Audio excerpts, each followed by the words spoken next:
Welcome back to another episode of Halfway Up, and we call it Halfway Up because you'll never finish rising. And today we're going to talk about your friends, your family, and the company you keep. Today we're going to talk about why you got to make sure whoever's in your circle, whoever that is, they deserve to be there, because we got to keep the circle safe. When the circle's not safe, the glow is not great. When you got people in your circle who distracting you and bringing you down, whether it's intentional or it's not, it don't really matter because they dimming your glow. They pulling you away from the progress and the creativity that you should be experiencing to make a way. And who better to discuss this with than a person who struggled with this the most? There's a saying that birds of a feather flock together, and man sharpen man like iron sharpens steel. Where the people that are around you, whether it's by choice or default, because like your family, classmates, and co-workers, those are people in your life that you can't choose. But regardless if it's by choice or default, pay attention to the way people make you feel when you're around them, because their energy never lies. No matter how smart they are, no matter how talented and funny they are, even no matter how attractive you might find them, always listen to the energy, because you will find that sometimes your brain and your heart can give you two different reads on how you should go about a person in a situation. Sometimes it's not easy to remove yourself from a person or limit your access to them because you love them. That's what your heart says. But what do you do when your brain tells you something different? When your brain can't unsee the patterns of inconsistency, when your brain can't unsee the lack of effort, even though they say you're a priority, when your heart loves how charming and how good they make you feel because it's all good, but your brain starts to recognize the lack of respect when it's all bad. The goal is to get to a place where you don't allow your perception of a person to be misguided by the qualities you like versus the ones that aren't compatible with you. And let me be clear, people deserve space for imperfection. Imperfection is not the same as abuse or manipulation, because it's important to realize we all gonna have our moment in time where we disappoint somebody that we love. But the difference is, when it's all said and done, can that person's heart and mind agree that you're a safe space and not a threat to their mental health in the long run? Always listen to the energy. It doesn't matter how much you love someone or how much talent and potential you see in them. If they don't see it in themselves, you should let go of any expectations you have for them. Because if what they want is not aligned with what you want for them, then you will always experience feelings of disappointment. You can say all of the encouraging words. You can send all of the book recommendations, all the YouTube links. If that person shows you time and time again that they don't have the energy to be committed to what's best for them, then you have to let go of these expectations. And trust me, I get it. Your heart sees value in them, but your mind knows that they don't see that value in themselves. And you can't love them into seeing things your way. You can't love them into making the choices that will help them progress and get closer to what you know they really want. That's what your heart wants. But if you listen to your mind, it might tell you to pay attention to the fact that this person hasn't shown any interest or any signs of moving into that direction in a really long time now. Your mind tells you that no matter how much motivation and affirmations you try and lend that person, that their actions won't sustain the energy long enough to stay committed and accomplish those goals and those dreams.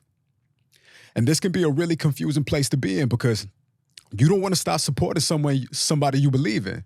You don't want to stop encouraging that person in your life because maybe you feel like if you stop, then it will really solidify the thing that you're most afraid to accept about them, which is that you may never see them make it to that place or that state of mind that would truly make them happy, a place that you know that they deserve to be.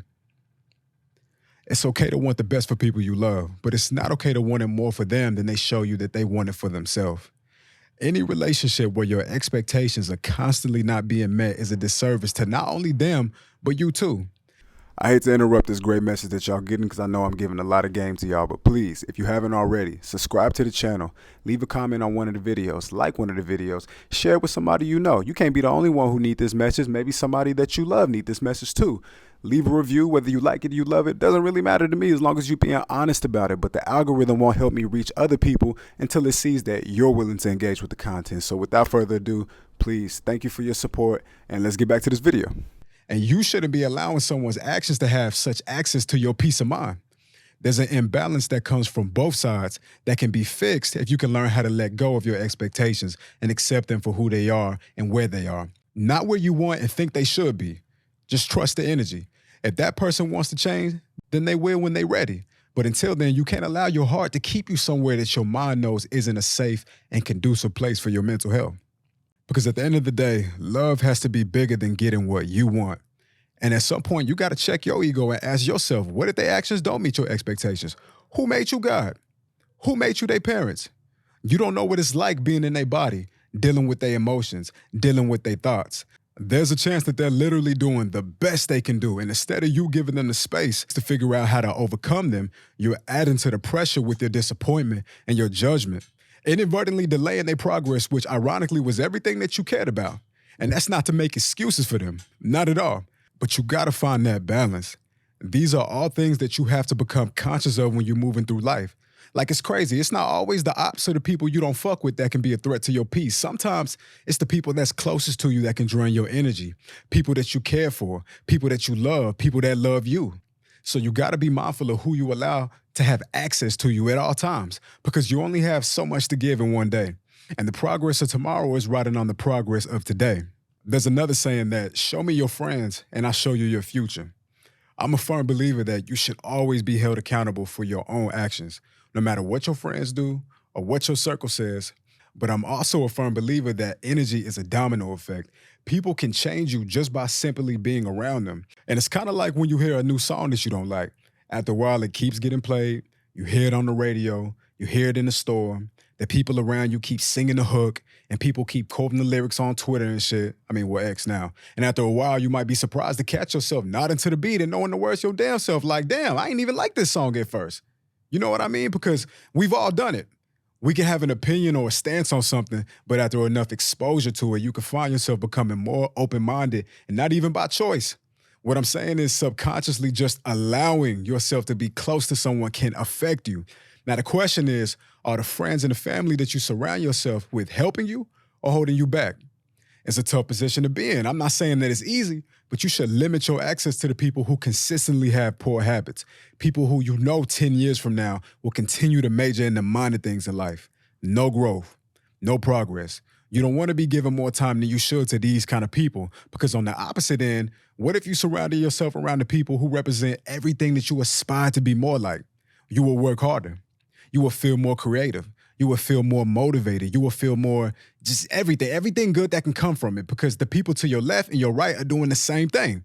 The people that you spend the most time with are going to rub off on you. You want to make sure that whatever they rubbing off on you is keeping you in check and it's inspiring you at all times. They say you turn into what you tune into. It's okay to love people. Some of the most complicated people in life have characteristics that are extremely lovable. Don't let your love for these people have you blind to the fact that the percentage of what they give versus what they take away from you is imbalanced. Remember that. Choose your people wisely, my people. That's all I'm saying. Trust your instincts, and most importantly, trust your energy. If you're not sure at the moment and you need more time, also remember that those who seek shall find. If you're looking for the truth, it'll find you. And it'll probably find you regardless if you're looking for it, to be completely honest with you. Protect your energy. You need it. You're going places. And when you get there, you need to be ready. So cheers to limiting your access to people who don't deserve it. And cheers to aligning yourself with people who inspire you to be better, people who encourage you to progress in life. And with that being said, as always, the outro in the spirit of the brand. Whenever I'm working, I will remember that done is better than perfect. And if I'm satisfied with my work, then that means I'm living in my purpose, man. Peace. Protect your energy.